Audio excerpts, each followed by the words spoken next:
На сите добро ви е познат. Можам да издвојам само оние делови кои што го опишуваат најдраматичниот дел од неговиот последни моменти од неговиот живот, а тоа се дека откако во неговата возраст бил антиципиран од тогашниот цар Максимијан како човек кој што може да ја управува тој префект, да ја управува тој регион, таа област околу Солун. Да добие таков статус кој што многумина го посакувале. Статус општествено-политички кого не може на секого да му се предаде. Токму таков статус и таква власт од царот Максимијан му е даден на светиот великомаченик Димитри. И кога се стекнува, кога е назначен и кога се здобива со таква моќ, царот единствено нешто што му порачал е да ги прогонува и да ги понижува, уништува сите оние кои што го исповедаат верата на распнатиот Христос. Првично, овој свет великомаченик тоа го примил како некоја заповед која што нема вредност на извршност, која што нема екзекутивност, бидејќи слободата што во себе претходно ревносно ја стекнал, живеејќи православно, се спротивставувала, значи внатрешен, интристичен судир на вредностите се појави кој овој свет великомаченик.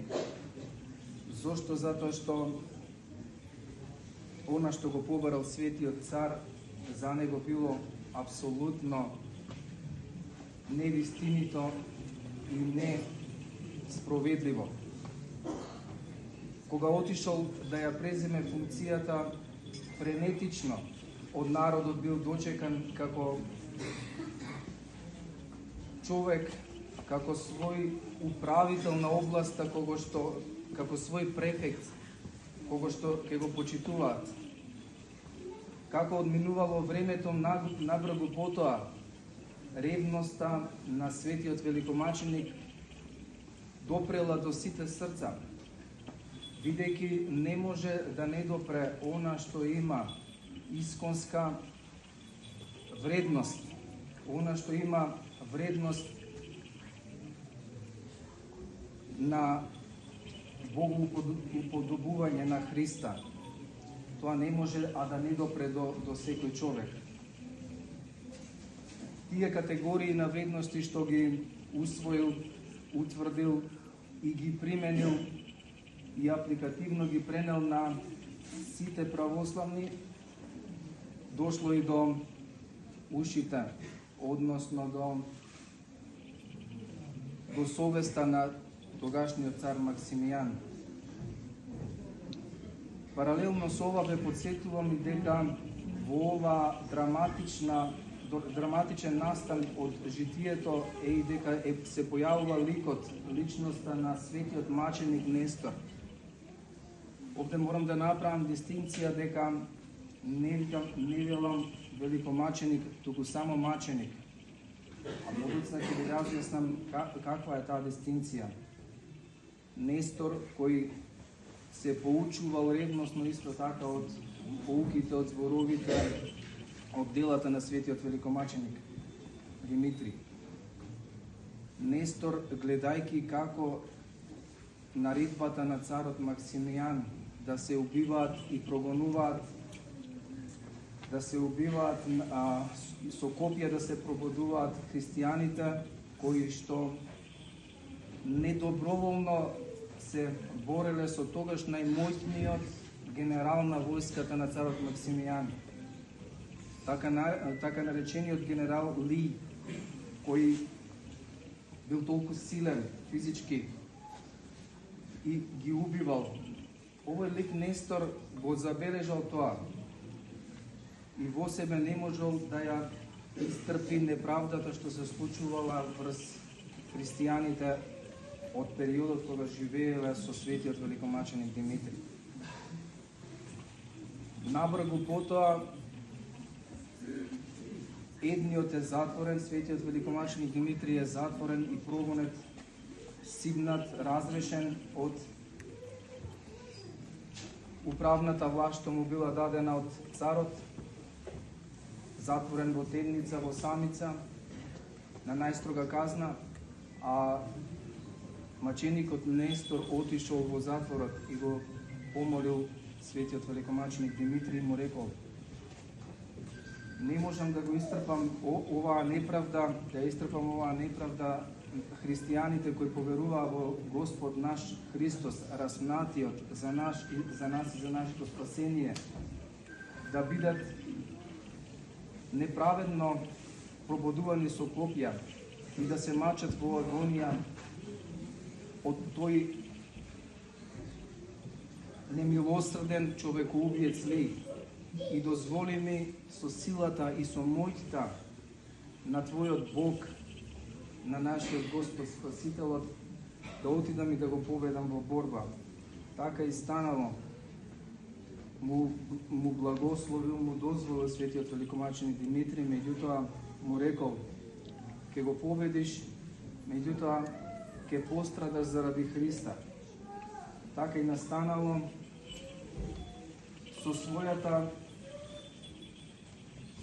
Со својот антиетатизам на тогашниот млад Нестор, мислејќи дека ќе ја сруши власта на царот физички, на агресијата ќе спротивстави агресија, не успеал, го победил и тоа многу вешто го победил Ли, меѓутоа царот се разгневил и екипирал од својата војска, регрутирал од својата војска многу повеќе и помојни војници, кога што го уапсиле и го затвориле првенствено Нестор, го убиле, се исполнило пророштвото на свети, прорекувањето на свети великомаченик Димитри и бил погубен исто така.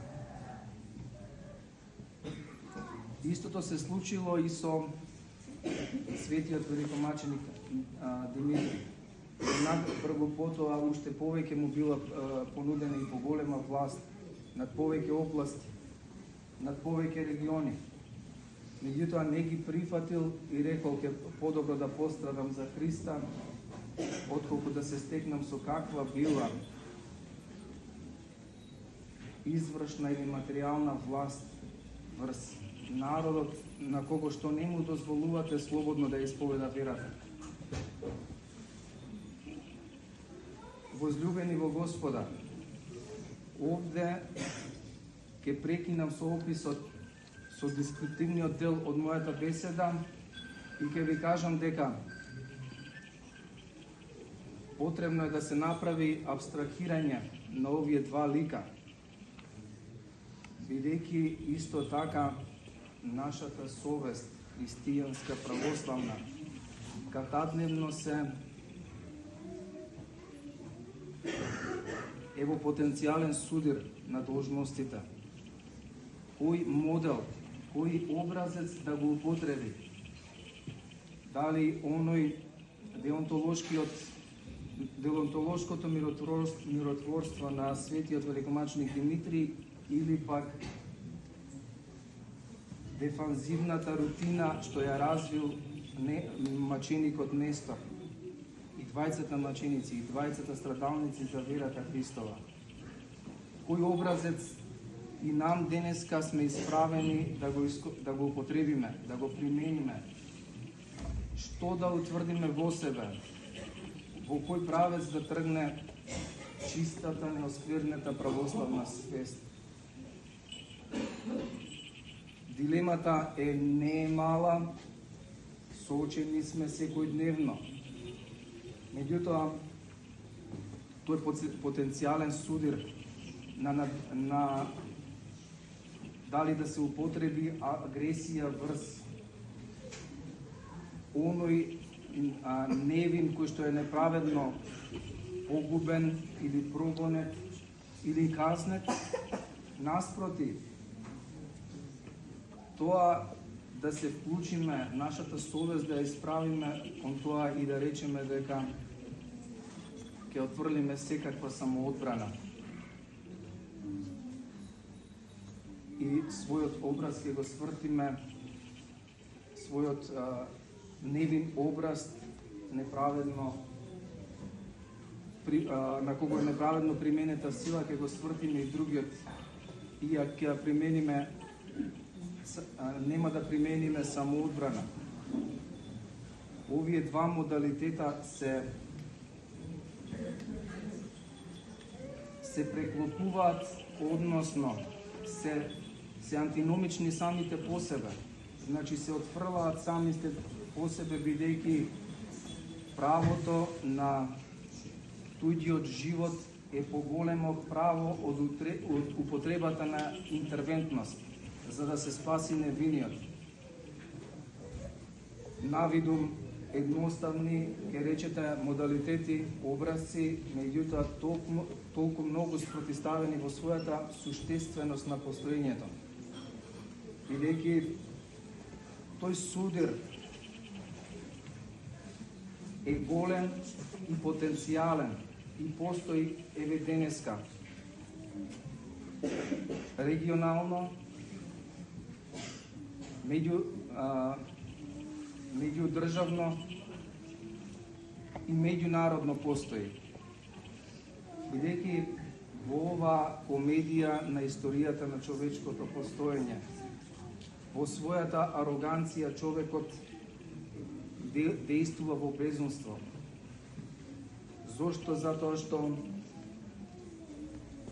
во желбата и во преголемата жет за профит создава војни во кои и самиот гине. Профитот е оној кој што и надмојта, кој што таа анатомија е на профит и мој скоро вградена кај секој од нас, и никој не сака да се ослободи од себе. Совеста да ја ослободи, да ја растовари од таа анатомија на мојта и парите. Во таа анатомија се создава и се тој абсурд, дали и на кој начин ние тоа да го стекнеме или дали и на кој начин да го примениме образецот на светиот великомаченик Димитри. Да не употребуваме никаква самоодбрана при нападот врз нас. Ова го укажувам, поучувам, бидејќи верата на православниот христијанин е вера на сиромаштво. Не сиромаштво на духот. И затоа, кога слушаме, кога сме учесници од литургијата, се вели: блажени се сиромашните по дух, зашто тие ќе видат царството на небесите.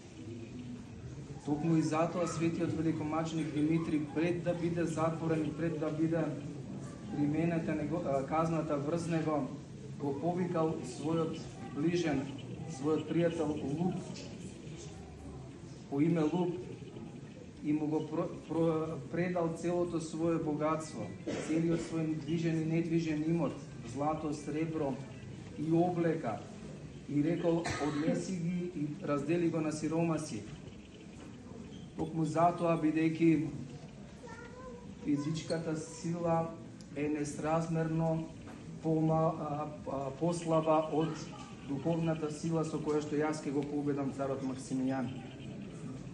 бидејќи инсуфициентноста, ништожноста, ништавилото, нихилистичноста на духот не може да придвижи ниту еден закон или заповед од законодавството световно.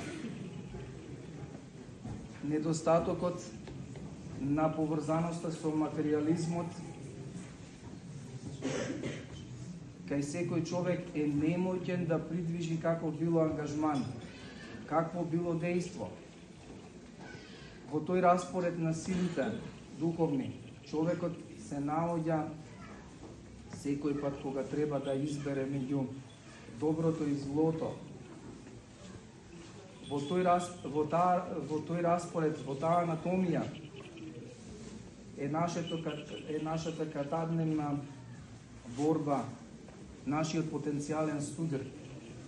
Дали во се ќе останеме доследни на Евангелието, на заповедите на Христа, или ќе бидеме опфатени со духовна ќе бидеме опфатени во робство, не можејќи да го ослободиме духот, бидејќи духот е секога слободен тогаш кога го минимизираме материјализмот во себе. Само тогаш духот станува слободен и не е можност и во неможност некој да го ангажира за интервентно за употреба на сила, па дури и против оној невин кој што е неправедно осуден. Во тој распоред на сили се наоѓале ови двата ликови од денешниот празник, светиот великомаченик Димитри, кого што не можела ниту една действителност на законот да го придвижи, ниту една привилегија овозможена дадена од царот да го придвижи, да го ангажира. И затоа се вели дека богатите, дека моќните, дека власта ја го угнетува сиромашниот. Потем, после, сиромашниот го убива богатиот. Но како? Таков пример немаме ние. Меѓутоа, што е тоа што ги прави агресивни пребогатите? Значи, не велам и не тврдам за богатите кои што го употребуваат својот креативен дух во доброто, во добродетелноста, во добропожелувањето, туку оној пребогат кој што гази врз достоинството на човекот, врз човечката личност, за да стигне неправедно и противправно да стекне нешто што не му следува. За таков богат. Зошто е агресивен пребогатиот кога сиромавиот, и зашто се вели дека сиромавиот го убива пребогатиот? Затоа што оној што е празен, кој што нема потреба за ништо што е неправедно, нема во себе ангажман, а на пребогатиот, оние централистички сили на моќта и на пребогатениот свет го бараат од човекот да биде ангажиран против другиот човек, несправедно да агресира, несправедливо да одзема, прекугранично, внатре во границите, внатре меѓу меѓите на соседите, внатре во семејството, еден наспроти друг, да се тужат, да се омаловажуваат и понижуваат семејства, комшии, региони, држави и оној меѓународен конфликт кој тлее, наспроти она миротворство кое што го чувме од примерот, од образецот на светиот великомаченик Димитри. И кога врз него најголема сила била употребена, и кога врз него биле употребени мотивите да ги стекне најголемите привилегии после царот ги отфрлил, ги одбил. Токму само заради тоа да остане до крај сиромав и миротворец, бидејќи единствено така може да биде богоуподобен на Христа. Според својствата, според христолошките устројства на постоењето на човекот, бидејќи осиромаши, оној Бог кој го создаде светот и се што постои, слезе од небесата, се воплоти и се осиромаши, да стане еднаков на човечката природа, токму за да ги покаже тие два модалитети на сиромаштвото и на миротворството, кои што се спасителни за секој православен христијанин. По молитвите на светиот великомаченик Димитрий и маченикот Нестор, чиј спомен го празнуваме, Господ Христос да ни дарува спасение сега, секогаш и во вечни векови. Амин. За многогодишни празници.